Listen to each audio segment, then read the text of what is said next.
का बहुत-बहुत स्वागत है। आज हम लोग बात करने वाले हैं रेट्रोग्रेड प्लैनेट की सीरीज में जुपिटर प्लैनेट के विषय में। मैं आपको बता देता हूँ कि इस वीडियो में हम क्या-क्या बात करेंगे। पहले हम समझेंगे understanding of general traits of Jupiter retro. यानी अगर किसी का जुपिटर रेट्रो है, तो क्या जनरल बातें उस व्यक्ति के बारे में हम समझें। उसके बाद हाउस वाइज़ हम समझेंगे कि 12 भावों में बृहस्पति ग्रह रेट्रो होने पर किस तरीके के रिजल्ट्स देता है। इसके बाद में रेट्रो जुपिटर की अगर दशा मिल जाएगी तो क्या हो सकता है? क्या पॉसिबिलिटीज़ जनरलाइज़ दिख सकती हैं? तो चलिए आपका स्वागत है मेरे अपने चैनल एस्ट्रो ओम कश्यप में। देखिए हमने कई बार ये समझा भी है, देखा भी है कि रेट्रो जुपिटर जब-जब हम हॉरोस्कोप में देखते हैं, तो हमें ये समझना ज़रूरी है कि किस तरीके के रिज़ल्ट्स हमें मिल सकते हैं। तो मैंने अनुभव किया है कि जब-जब बृहस्पति वक्री होता है, रेट्रो होता है, ऐसे लोगों को अपने रिलेशनशिप के मामले में काफ़ी चीज़ें प्रैक्टिकल तौर पर सँभालनी पड़ती हैं। कहने का अर्थ ये है कि ऐसे लोग प्रैक्टिकल अप्रोच के ज़्यादा होते हैं। इमोशनल तो होते हैं लेकिन प्रैक्टिकली बहुत ज़्यादा मैच्योरिटी वाले माइंडसेट के होते हैं। इन लोगों को वैसे भी पास्ट लाइफ से रिलेटेड चीज़ों में काफ़ी इंटरेस्ट होता है, जैसे पास्ट बर्थ कैसे हुआ, पास्ट लाइफ में मैं क्या था या मैं क्या थी, और पास्ट लाइफ से रिलेटेड कुछ इवेंट्स भी इनके लाइफ में होते हैं, जिस वजह से ये जानने के लिए काफ़ी ज़्यादा इच्छुक होते हैं। इन लोगों में अगर हम देखे जाएँ, तो ऐसे लोग जो होते हैं बहुत ट्रेडिशनल मेडिसिन्स होते हैं ना, जैसे आयुर्वेदा है या हर्बल मेडिसिन्स हैं, ये इन सब चीज़ों में ये लोग ज़्यादा विश्वास रखते हैं। यानी कि इन्हें, क्योंकि जुपिटर रेट्रो है, रेट्रो मीन्स बैक यानी कि पुराना, यानी कि हिस्ट्री, यानी कि ऐसी मेडिसिन की कॉन्सेप्ट जो लंबे समय से चलती आ रही है, उनको ये लोग काफ़ी ज़्यादा फॉलो करते हैं। जुपिटर रेट्रो होने पर व्यक्ति कोई भी हो, उसे कई बार अपने फादर की ज़िम्मेदारी निभानी पड़ती है। यानी कि फादरली फिगर उसे अपनी फैमिली में बहुत जल्दी बनना पड़ता है, ऐसा मैंने बड़ा ऑब्ज़र्व किया है।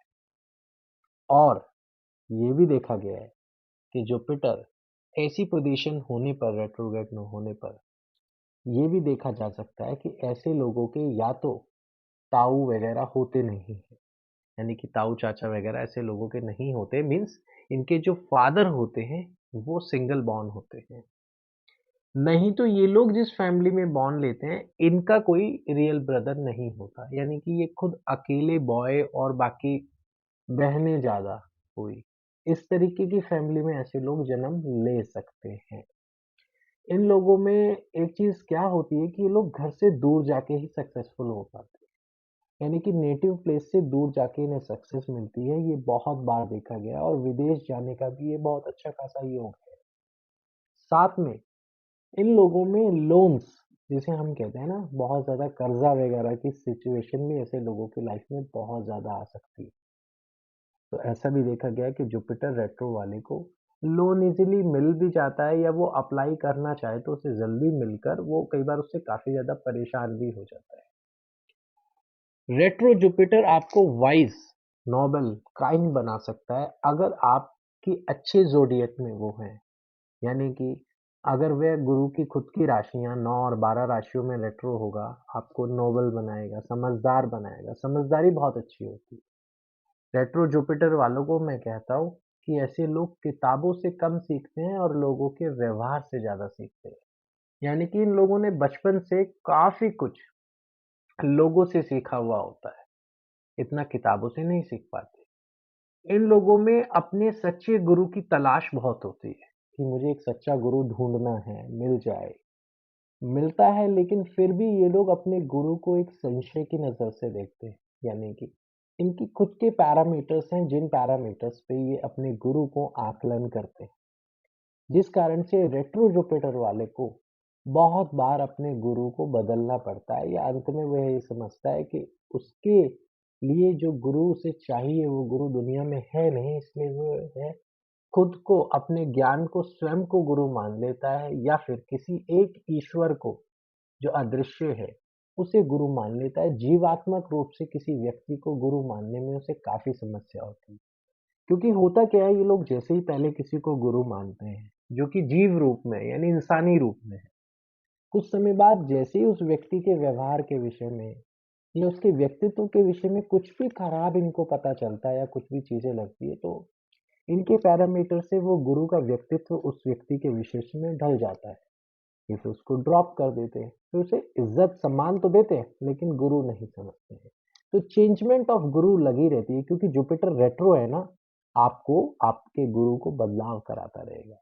ईश्वर की भक्ति में भी कई बार बदलाव करा देता है। जैसे कई बार लोग भगवान बदल देते हैं ना, तो ऐसी सिचुएशन भी आ जाती है।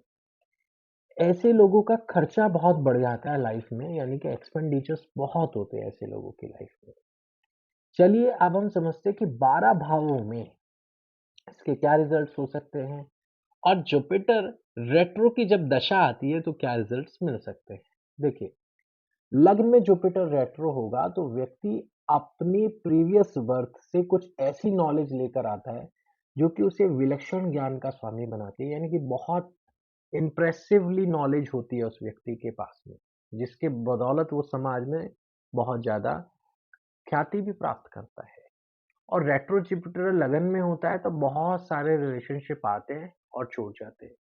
सेकंड हाउस में जब होता है तो बेसिकली आपके पैसों से रिलेटेड आपको बार बार क्रॉस चेकिंग सिखाएगा, यानी कि आप अपने सेविंग्स को लेकर बहुत ज़्यादा सीरियस रहेंगे, और सेविंग्स एक से दो या दो से तीन अकाउंट्स में करने की आपकी आदत भी होगी।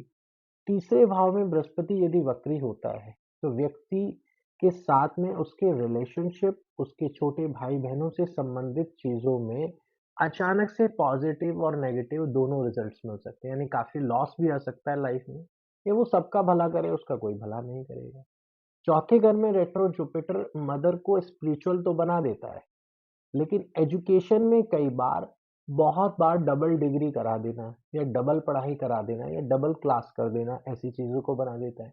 और अपने सुख को आप घर से बाहर ही अक्सर चुनते हैं या समझते हैं। पांचवें भाव में वक्री जुपिटर व्यक्ति को इतना ज्यादा समझदार बनाने की कोशिश करता है कि कई बार व्यक्ति अपनी चलाने के कारण बहुत से नुकसान में आ जाता है, बहुत नुकसान भी हो जाता है, और दिमागी रूप से भी उसे लगता है कि बस मैं ही सही हूँ। छठे भाव में बृहस्पति जब वक्री हो जाए तो व्यक्ति का मोटा होना यानी कि थोड़ा फैटी हो जाना संभव है। उसके ऊपर कर्ज होना, लोन इत्यादि वगैरह भी होना संभव है। साथ में सिकनेस जब भी उसकी आएगी तो एक डॉक्टर से काम नहीं चलेगा, उसे एक या दो या तीन बार डॉक्टर्स बदलने पड़ते हैं, तब जाके ऐसे व्यक्ति ठीक होते हैं।